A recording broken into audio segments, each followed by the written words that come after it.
working with the book One Soul, One Love, One Heart, the sacred path to healing all relationships. And we're still in chapter 7. Do we have any more copies of this? I don't know if we do or not. Not yet? More coming? Tuesday. Okay, it's a great book. We've sold like 48 of them. People are loving this book. You can read each chapter over and over and over again. The one particular thing that stuck in my mind from last week was if you want to know the path to remaining miserable, just tie your happiness to somebody else's behavior. I experimented with that this week. It absolutely works. Every time I'm not happy, I'm tying my happiness towards their behavior, what either she, he, or it, or they are giving me. So when I wrote that down as my thought, as I was playing with the computer on Thursday, I do my talk on Thursday, I wrote down another thing. I said, if you want to make yourself miserable, tie your happiness to your internet connection not working on your computer. And I was sitting down to do my talk, and I really had no business going to the internet anyway because I was doing my talk. And nothing on the internet I needed to look at, but I got to where I checked my internet connection and it wasn't working. It was after that big rainstorm we had. So, I got all caught up for like a half hour. I was not practicing freedom at that moment. I was practicing being in bondage to my internet connection. And I got a call to awaken in the middle of that and it said, "Grasshopper, let this go. Just do your talk. That's what you're doing now. You'll deal with that later." And my inner connection with the net of God on high was reestablished in my being. And I got back into doing my talk and sharing the lesson with you today. The hard thing about the path is you have to have no preferences in a mind unclouded by longing. And often I have many preferences and my mind is completely clouded with things that I want and think I deserve to get. So for those of us who can't practice that yet, we have the eightfold path of the Buddha to help us to awaken. And there's so much in this, such a wealth of material, that for those of you who think I'm now doing my fingernails, oh God, the earring wasn't enough. Now he's going to have the fingernails with the gold jewelry. No, I'm not doing my fingernails. However, I do have the eightfold path on my fingers to remind me of the path to awakening that we're all involved with now. When you're aware that your thoughts and your words and your deeds and your actions make an imprint and create energy that you will somehow later on need to be a part of experiencing in your life, you want to keep yourself awake in whatever way that you can. So the first one is you, right understanding, understanding how the law of mind action works, that thoughts held in mind produce after their kind, and we're always feeding in and out of an energy, a bank of energy. That understanding of the law of karma, that all I'm giving, I'm receiving. That what I put into life comes back to me from life. Understanding how this works. So when my energy, my thoughts, my words, my deeds are filled with anger and guilt and shame and blame and lust, well, guess what I get back?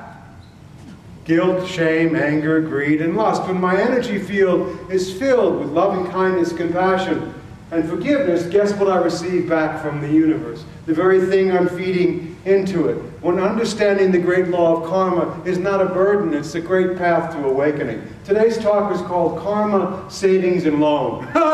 And you can trust in that bank account, baby, because it's yours, okay? Everyone here has their own karma, savings, and loan account. Ever since you were born in the body, you started feeding things and out of that account. Your principal holdings, your likes and dislikes, your life equities, the things that work for you, your triumphs, your tribulations, your resurrections, your crucifixions, things conscious and unconscious get deposited in this account, your own personal savings and loan account that you're always depositing into and withdrawing from. And it depends upon what you have done so far that has what is in your account. And my friends, the only one who needs to take accounting of that is you. It's so easy when we look at karma and think, well, if karma really worked, well, why isn't he or she getting what they deserve? Look what he did again. Look at what they're doing again. Shouldn't there be some sort of accounting firm taking care of this? Don't worry about that. The accounting firm of God we trust will take care of that. Let the universe work out what is or isn't happening for that person. You keep account of your own personal finances, friends. That's where the juice and the energy needs to be. So whenever you meet a lovely human being with flesh on, you meet someone who has their own karma, savings, and loan account. And the two of you come together and you build a joint account. And all the holdings from whatever you've had going on in your lifetime, and the Buddhists say even past, but I'm having enough trouble dealing with the one I'm in, and the one that she's involved with all gets deposited into what? This joint karma, savings, and loan account. It can be a great path, relationships, for awakening. And this doesn't include just your lovers, and if you're in a relationship with somebody, it includes your mother, your father, your sisters, and your brothers. You're all sharing an instant karma savings and loan account, giving in and feeding out of it. When you join with somebody in that kind of committed relationship, you can have great awakenings, but you can also go into a very deep sleep. Particularly if you insist that the deposits be made equally. Always sure that you're depositing more into the relationship than she's giving out. Anybody relate to this? I give so much more to this relationship than she does.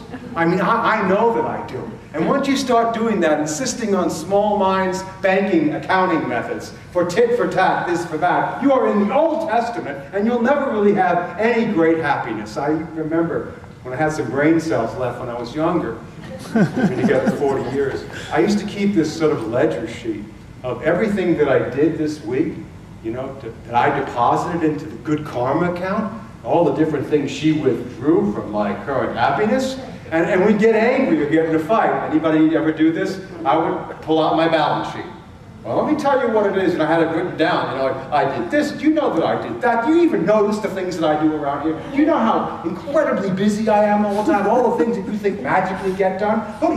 And of course, what is she doing? On her side, she's doing the same thing. But you have no idea what I do. You don't even see it. And you know what? No one ever wins that. That accounting method doesn't work. It doesn't bring happiness. It doesn't produce the desired result we're looking for. At some point, two people get together and decide they want to invest their energy in a different kind of transaction. That they want to no longer be under the guidance of the cruel small-mindedness of tit for tat, this for that, you did this, I did that. That never works out. At that particular moment, divine grace floods your karma and loan account with loving kindness, compassion, and forgiveness. Then you begin to be able to draw into and take out of that. Yeah, and that's when miracles start to happen. You begin to see in the eyes of your beloved, not the enemy, not someone who isn't getting it right, not someone who isn't giving you what you want, but the beautiful presence of the beloved in whom God is well pleased. You begin to draw in and out of that cosmic bank account that we have with the beloved Spirit. You begin to realize that this thing is not backed by the Federal Deposit Insurance Company. There's no guarantees that you'll awaken, but when you really want to awaken, then the presence of God will flood that account with the true accounting method from the presence of the Spirit on high. And you'll begin to receive and give out of that accounting firm, friends, and there'll be more of a smile on your face when you stop trying to live your life with you did this, I said that. Another night spent in the hell of whose debt is this? Whose situation does this belong to? You finally decide to give up on that and just be in the presence with another human being. And then everything begins to change. And the quality of what you deposit and withdraw from the moment becomes backed by in God we trust, and beautiful energy begins to flood your relationship with another. One of the wonderful ways we can do that is practicing what Buddha called the Eightfold Path. So we go to my second fingernail, the one that's pointing this one, and that's right thoughts. And you know this one really well. Say it with me, look good for new people. Thoughts held in mind. Okay, and what is it now? Choosing thoughts, aware of feelings, perception changes. You know, the thoughts that we think are very close to the wellspring of love. And our thoughts he says in the book, are like an atmosphere that surrounds us. So when our thoughts are flooded by doubt and fear and negativity and anger and lust, and I never get what I want, and once again, you didn't meet my needs, well, guess what? That energy field, that vibrational field surrounds you, and guess what you draw into yourself? Thoughts likened unto that, and people who prove it to you in bodies. When your thoughts are focused on who you truly are, loving kindness, compassion, and forgiveness, what do you draw to yourself? Very much the same kind of energy comes back to you. And you begin to see the workings of the presence of the Spirit surrounding your thought atmosphere as you become an inlet and an outlet for all that God is. It absolutely works to change your thinking about what you're doing. And then you get to a certain place where you also realize that most of the thoughts that you think are nonsense anyway, and they're not based upon divine intention, and that with the ending of one thought there's a beginning of another, and then you get to the place of the space between the thoughts. Then you start to get very powerful when I'm more than just these thoughts. You begin to look at little statements like this. Let's have this up on the board here for a moment. This is a Buddhist joke for relieving the pressure of this very heavy talk. I've never met anyone so thoughtless in my life. Keep up the good work. Thank you, Master. It's a Buddhist compliment. I laughed for an hour. I've never met anyone so thoughtless in my life, which means then you can begin to pick and choose which thoughts you want to act on and which thoughts you want to let go of. And that's when you become very powerful. So right thought, very powerful practice for depositing good energy into the karma savings and loan account and being able to withdraw what you need when you need it. The next one is not satisfaction. I can't get no satisfaction. That was last week. Speech. Right speech. Right speech. Watching the words that you speak and the effect that your words have on other people. Getting an instant feedback mechanism about how when we say something to somebody, it affects them. Our speech is like that. By your words, you shall be justified. By your words, you shall be condemned. Watch the graven image of the idol worship of gossip. Tough one to let go of. Pretending you know something that you don't know, and pretending it's accurate information and saying it so often you begin to believe it yourself. You watch that. Because the truth is, we're always on the witness stand. What we testify in another becomes true for us, for we're always witnessing our own belief system. And you're getting the results of what you believe in. So just being aware of your speech and the effect that it has on other people can be a great tool for awakening. The next one that we enter into, what is that letter there, sweetie? A. What does that stand for? Action. The action that we take in the world. The action and movement. We planned that. You know that. I could read that. A, babe, where are you? Action. The action that you take. For every action, there is a reaction. So what are my actions in the world? What am I doing in the world? What am I doing in my movement, in my consciousness, in my worldly world of what I do and how I am there with people, or act or react with people? How does it affect other people when I take certain kinds of action in the world? Don't lie. Don't cheat. Don't steal somebody's awareness of the truth. Take action in the world that doesn't cause suffering to other people. And certainly don't commit spiritual adultery by messing around with somebody else's joint account.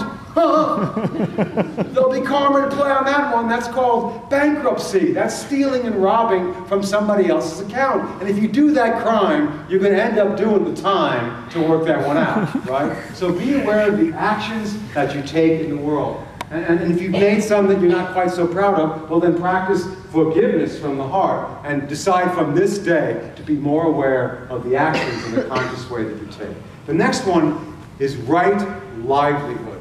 That the energy and work that you do in the world becomes your gift to the planet. And it's the way in which you allow the great satisfaction to meet the great desire for your awakening. And this can be any kind of work that you're doing, whatever you're involved with. Throughout all my years of being in a body, I've done lots of different work. I've been a trash truck driver. I worked for Motorola on a production line. I've been a sheetrock installer, putting sheetrock in, holding it up on the wall. I've been a compost driver at the farm in Tennessee. I've been a dishwasher for a while. All of it was part of right livelihood because I was doing what I was doing to help me awaken to who I am. And any livelihood can work for that.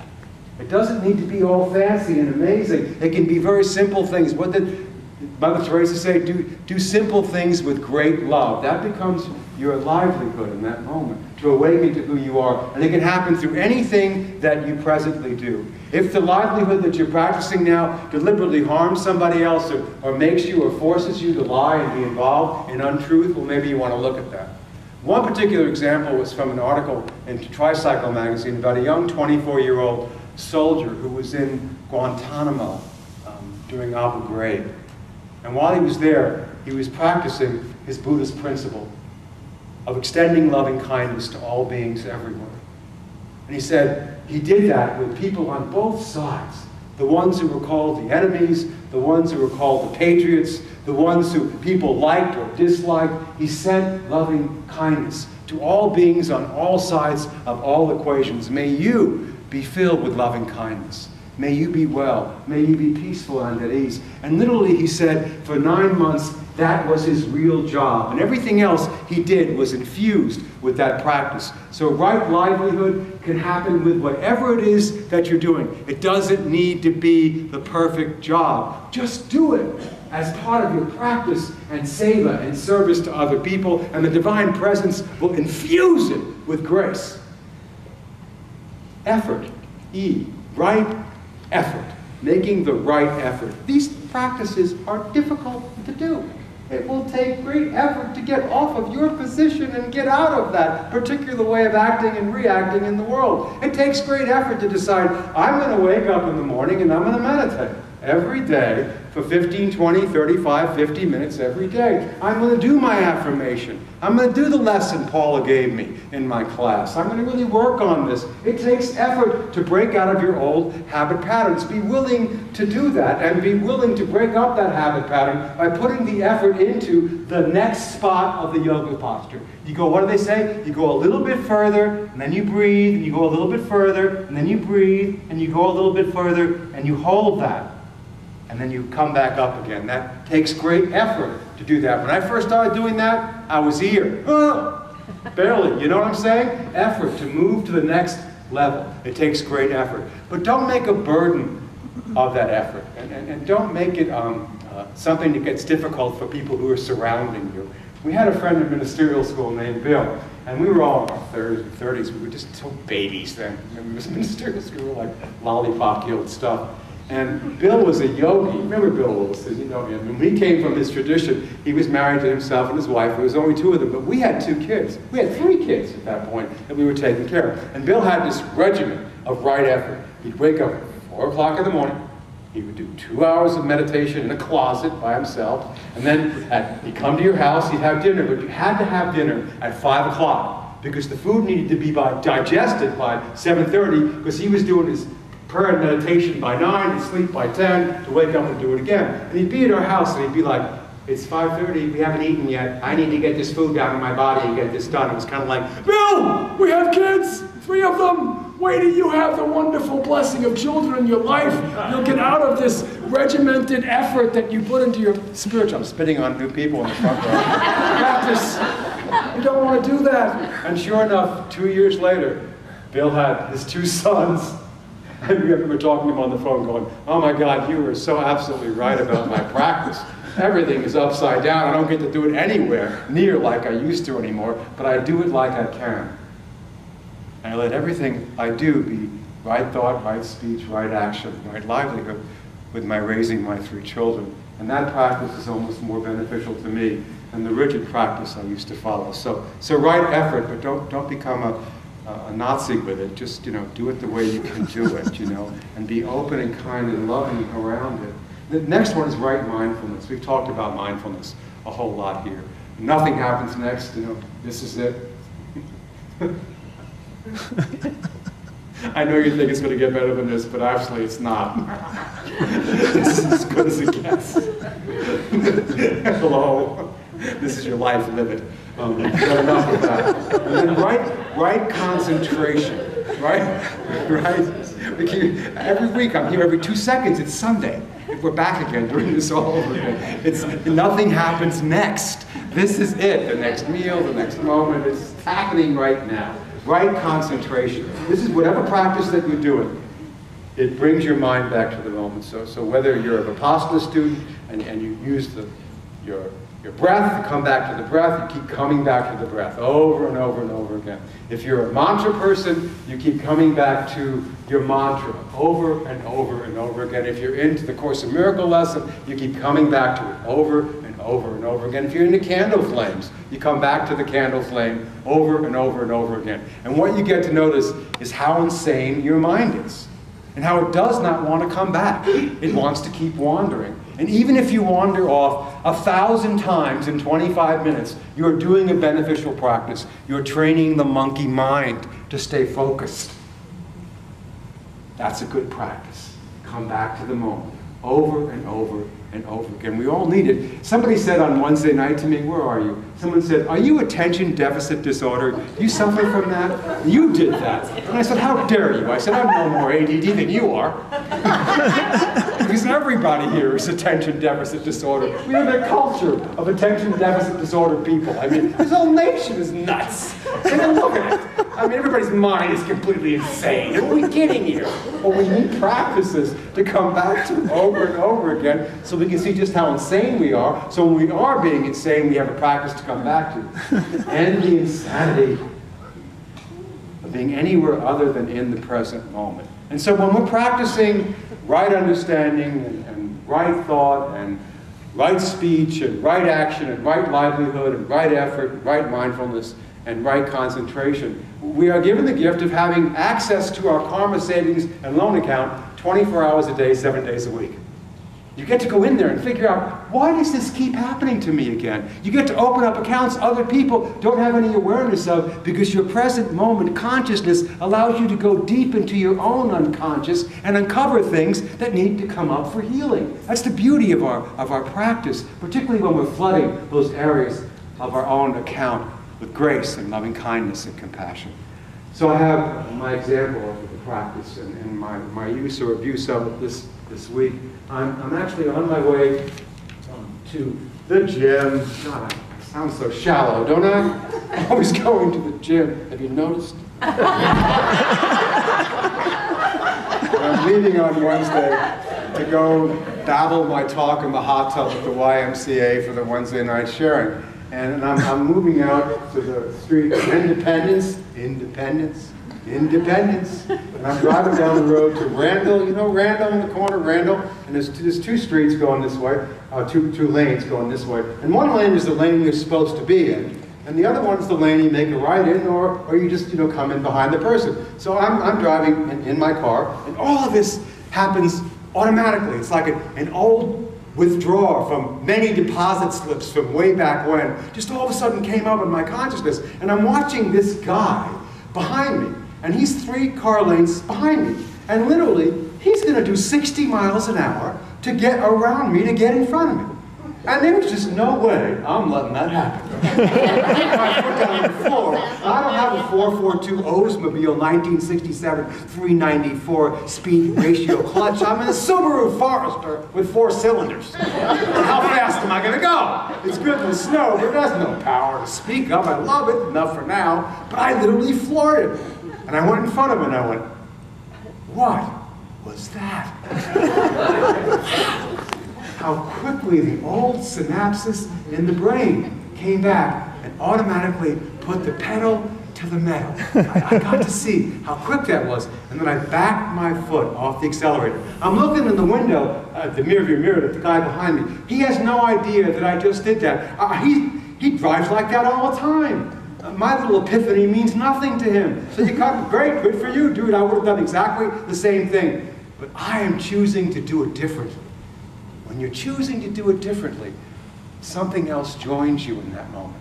So I got to the corner, here's a good corner now, of Independence and Marketplace. And you know Marketplace, Market Street, you know that corner? Your life joins you up there all the time. I'm there and I'm about to make a left turn. And so now I am choosing once again right mindfulness, right action, right livelihood. Pull over to the right lane, let the guy go around me. Again, he has no consciousness that all this was going on, that I was having this spiritual epiphany, just driving his car down the road. But those of us who do this work, we use every situation as any situation. Everything can be used as a call to awaken or go back to sleep again. So I'm driving at 37 miles an hour in the right lane. And before I make my left turn to go into the YMCA, God showed me a sign from the universal law of divine grace that put a smile back on my face. It was on a sign by a church, and it said, "The greatest battle ever fought by man is surrender of self." The greatest battle ever fought by our nation is not about the enemy outside of us, but the enemy that indwells us. And that's the small self, pretending it's separate from other people. Pretending that what we do doesn't matter. Every time we surrender that small self, the big self of God smiles through us. Do you feel that? That's real independence, being dependent upon the Spirit. So let's go to our lesson summation. I know you'll use this week. We are always depositing or withdrawing out of our own personal karma, savings, and loan accounts. When we join with another in a committed relationship, we create a joint account. Each contributes for the benefit of the whole, their ambitions, dreams, talents, wounds, and strategies for healing.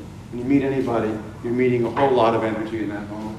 The Eightfold Path of the Buddha offers us the opportunity to become free of our past debts and become more conscious of what we deposit and withdraw from our present account, always compounded with our interest to awaken to who we are. Number 3, Buddha's Eightfold Path is a set of guidelines. When used as the foundation of our thoughts and actions, our relationships can and will dramatically improve. This leads to true freedom and happiness. So the first one is right understanding. The second one is right thought, right speech, right action, right livelihood, right effort, right mindfulness, and right concentration. You know what? I think I'm going to leave these on my hands for at least another week, because I still have many more moments of forgetting to practice right action in the world. May you become the presence, the voice, and the heart of these teachings today. And may then your hands become a gift that you can extend to others as you awaken to who you are. This is our wish. This is our practice. This is our 4th of July path to freedom. Joy and joy and joy. Practice deeply, not just for yourself, but for the benefit of all beings everywhere. Namaste.